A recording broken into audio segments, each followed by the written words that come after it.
আসসালামু আলাইকুম সুপ্রিয় শিক্ষার্থী। জেপি ম্যাথ কেয়ারে আমাদের আজকের ক্লাস সপ্তম শ্রেণী অনুশীলনী 1.2 এর 24 নম্বর সৃজনশীল প্রশ্নের সমাধান।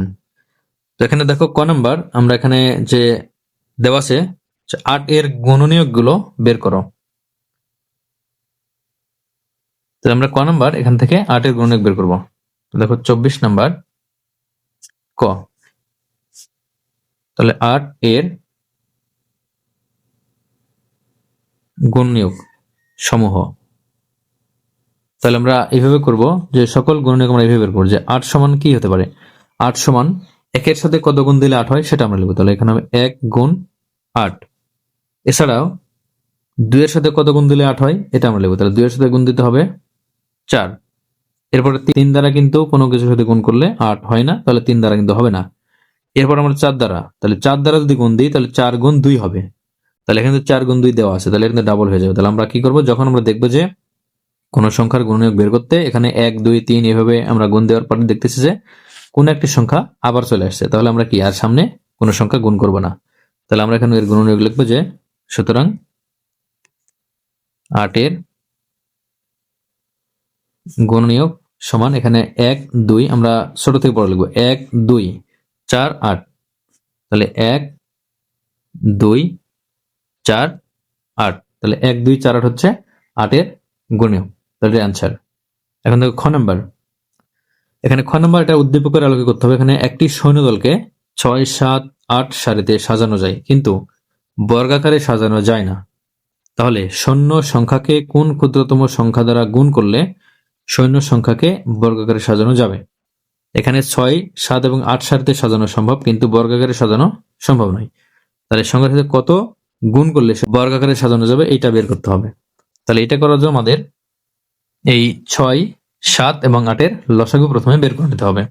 তাহলে দেখো খ নাম্বার, সৈন্য সংখ্যাকে বা সৈন্য দলকে 6 7 8 সারিতে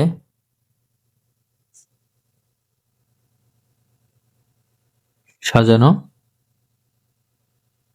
যায়, তাই সৈন্য সংখ্যা 6 7 ও 8 দ্বারা বিভাজ্য। যেহেতু 6 7 এবং 8 সারিতে সাজানো যায় সেহেতু এই সৈন্য সংখ্যা কিন্তু 6 7 এবং 8 দ্বারা বিভাজ্য হবে। তাহলে এরূপ যে ক্ষুদ্রতম সংখ্যাটি হবে, তাহলে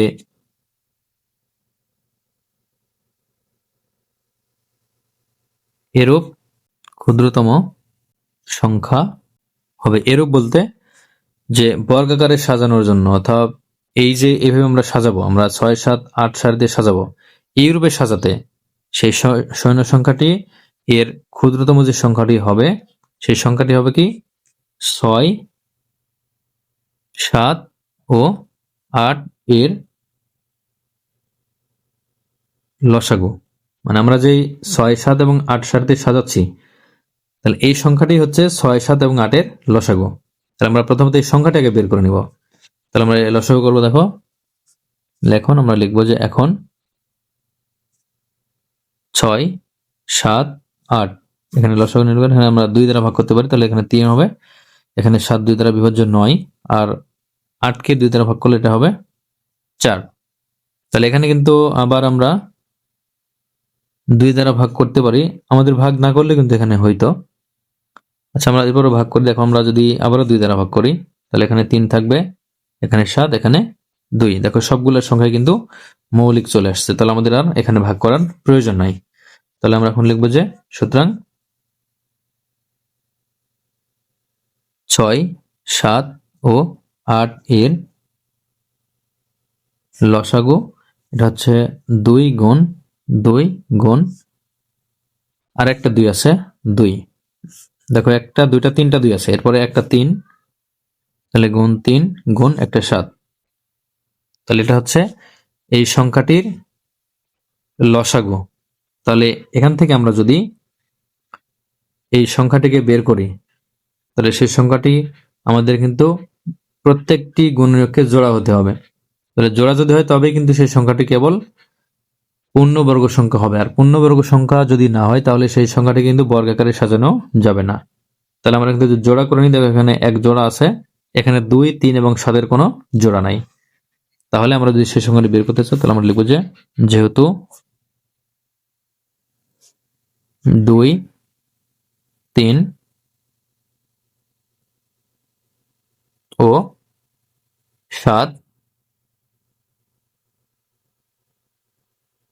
জোড়াবিহীন, তাই সংখ্যাটি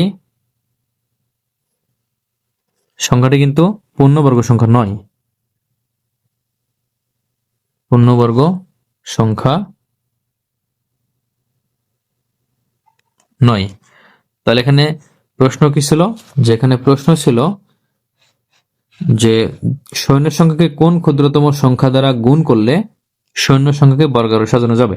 তাহলে এই সংখ্যাটিকে আমরা কত দ্বারা গুণ করলে সেটা বর্গাকারে সাজানো যাবে, এটা আমাদের বের করতে হবে। তাহলে আমরা দেখবো যে এখান থেকে দেখো আমরা দেখবো যে এখানে কোন সংখ্যা গুণ করলে সেই সংখ্যাটি পূর্ণবর্গ হয়, এটা আমরা দেখব। তাহলে আমরা দেখব কোথা থেকে, এই যে আমরা লসাগু নির্ণয় করেছি এখান থেকে। দেখো এখানে 2 কিন্তু একটা জোড়া রয়েছে, এখানে 2, 3 এবং 7 কিন্তু এদের কারোই জোড়া নাই। তাহলে এই সংখ্যাকে যদি আমরা একটা 2 দিয়ে গুণ করি, তাহলে এখানে 2 জোড়া হবে, একটা 3 দিয়ে গুণ করলে একটা 3 জোড়া হবে, একটা 7 দিয়ে গুণ করলে সেই 7ও কিন্তু জোড়া হবে। তাহলে আমাদের কি দ্বারা গুণ করতে হচ্ছে, এই 2, 3 এবং 7কে প্রত্যেকটিকে জোড়া করতে হলে আমাদের 2, 3 এবং 7 দ্বারা গুণ করতে হচ্ছে। তাহলে এখানে সংখ্যাটি পূর্ণবর্গ সংখ্যা নয়, তাই সংখ্যাটি পূর্ণবর্গ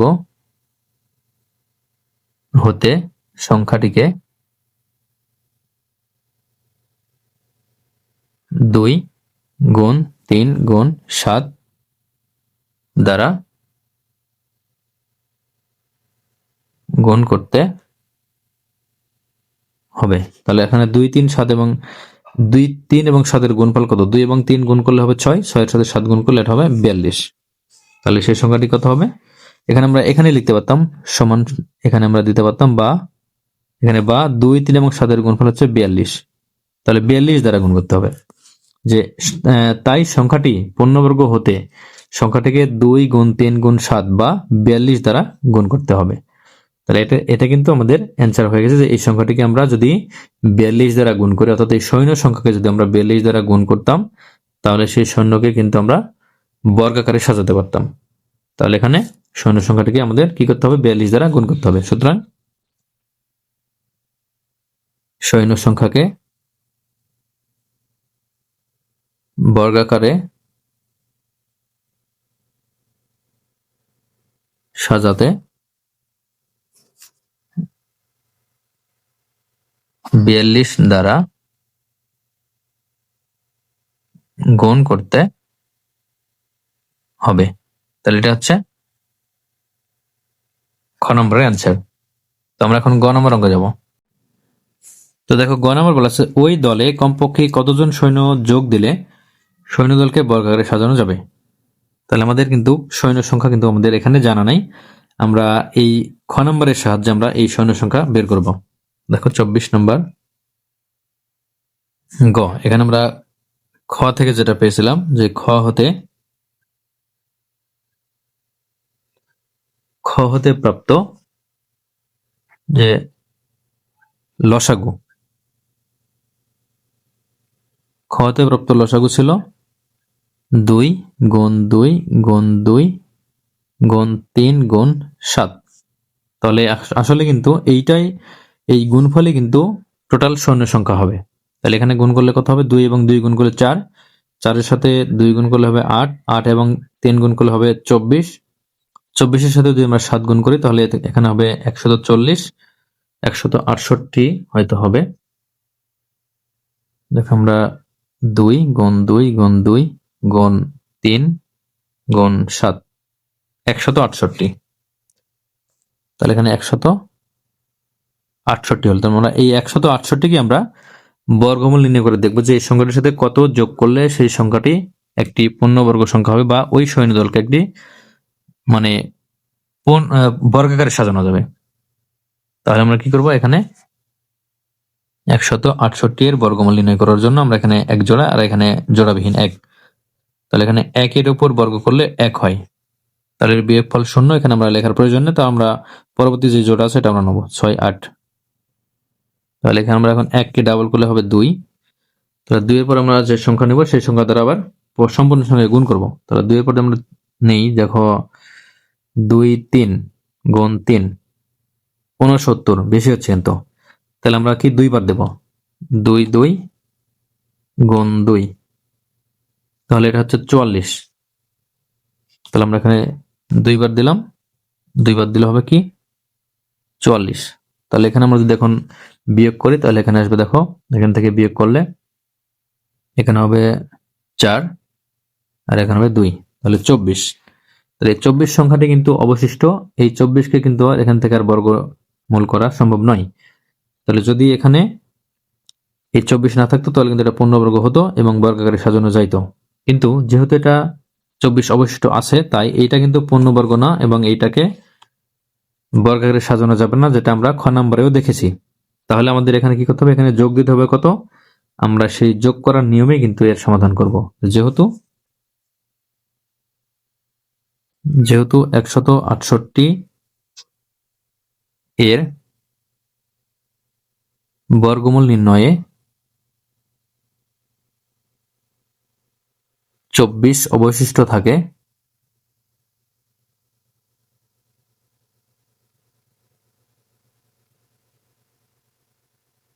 তাই সংখ্যাটি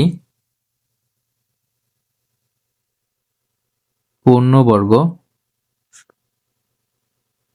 সংখ্যা নয়। যেহেতু এখানে 24 অবশিষ্ট তাই এটা কিন্তু পূর্ণবর্গ সংখ্যা নয়। তাহলে সংখ্যাটাকে পূর্ণবর্গ করতে হলে কি করতে হবে, এর সাথে কোনো একটা ক্ষুদ্রতম সংখ্যা যোগ করতে হবে। তাহলে সংখ্যাটিকে পূর্ণবর্গ হতে বা পূর্ণবর্গ করতে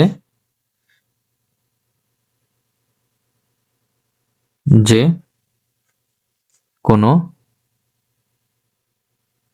কোনো একটি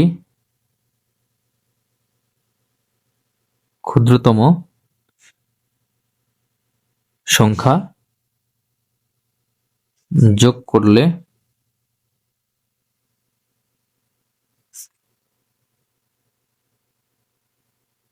যে সংখ্যা পাওয়া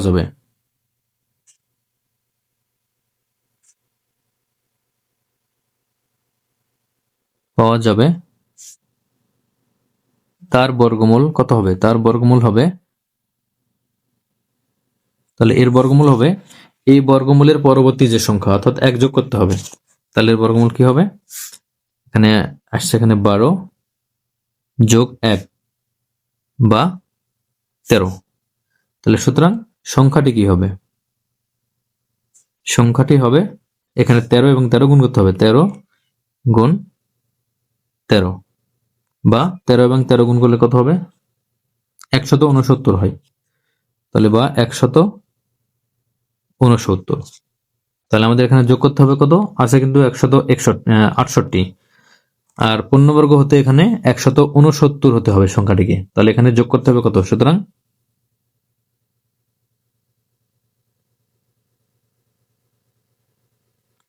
সৈন্যদলকে আমরা একবারে লিখে ফেললাম, সৈন্যদলকে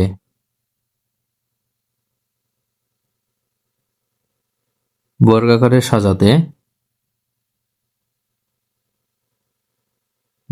সাজাতে